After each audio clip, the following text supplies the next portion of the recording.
ইসলামে আল্লাহর সন্তুষ্টি অর্জনের লক্ষ্যে ইবাদত করার গুরুত্ব অপরিসীম। তবে সেই ইবাদত যদি লোক দেখানো কিংবা লোক শোনানোর উদ্দেশ্য করা হয় তবে তা চরম ভয়াবহ পরিণতি ডেকে আনে। লোক দেখানো ইবাদতকারীর জন্য জাহান্নামে রয়েছে এমন এক ভয়াবহ স্থান যার ভয়ে খোদ জাহান্নামও সর্বদা কাঁপে। বিস্তারিত দেখুন ডেস্ক রিপোর্টে।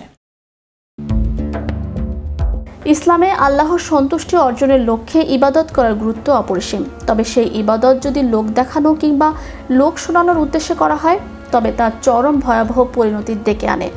লোক দেখানো ইবাদতকারীর জন্য জাহান্নামে রয়েছে এমন এক ভয়ঙ্কর স্থান যার ভয়ে খোদ জাহান্নামও সর্বদা কাঁপে। মানুষকে সৎপথ দেখানো এবং আল্লাহর সন্তুষ্টির জন্য ইবাদতের গুরুত্ব ইসলামে অপরিসীম।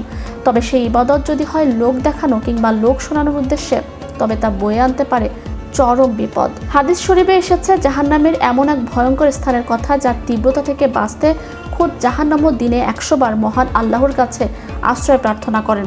স্থানটির নাম জুব্বুল হুজুন, যার অর্থ শোক বা কষ্টের কূপ। হযরত আবু হুরায়রা রাদিয়াল্লাহু তাআলা আনহু থেকে বর্ণিত, রাসূল সাল্লাল্লাহু আলাইহি সাল্লাম সাহাবীদের এই স্থানের ভয়াবহতা সম্পর্কে সতর্ক করে আল্লাহর কাছে পানাহ চাওয়ার নির্দেশ দেন। তিরমিজি ও ইবনে মাজাহ শরীফের বর্ণিত এই হাদিসে ফুটে উঠেছে লোক দেখানো আমল বা রিয়ার ভয়াবহ পরিণতি। জুব্বুল হুজুন হলো জাহান্নামের এমন এক উপত্যকা যার ভয়াবহতা অন্য যে কোনো স্থানের থেকে কঠিন। সাহাবীগণ যখন রাসূল সাল্লাল্লাহু আলাইহি সাল্লামকে জিজ্ঞাসা করলেন এতে কারা প্রবেশ করবে, মহানবী সাল্লাল্লাহু আলাইহি সাল্লাম স্পষ্ট উত্তর দিলেন যে সব আলেম ও কারি যারা আল্লাহর সন্তুষ্টির বদলে মানুষের প্রশংসা ও লোক দেখানোর জন্য দিনই কাজ করে থাকে। তাই আমলের রিয়া বা লোক দেখানো মনোভাব পরিহার করা প্রতিটি মুমিনের জন্য অত্যন্ত জরুরি। ইসলামী চিন্তাবিদদের মতে বাহ্যিকভাবে যতই বড় নেক আমল হোক না কেন তার পেছনে একনিষ্ঠতা বা ইখলাস না থাকলে তা আল্লাহর দরবারে গ্রহণযোগ্য নয়। লোক দেখানো ইবাদতকে হাদিসের ছোট শিরক হিসেবে আখ্যায়িত করা হয়েছে। নিজেদের আমলকে লোক দেখানো মনোভাব থেকে মুক্ত রাখা এবং একমাত্র আল্লাহর সন্তুষ্টির জন্য ইবাদত করাই জুব্বুল হুজুনের মতো ভয়ঙ্কর শাস্তি থেকে মুক্তির একমাত্র উপায়।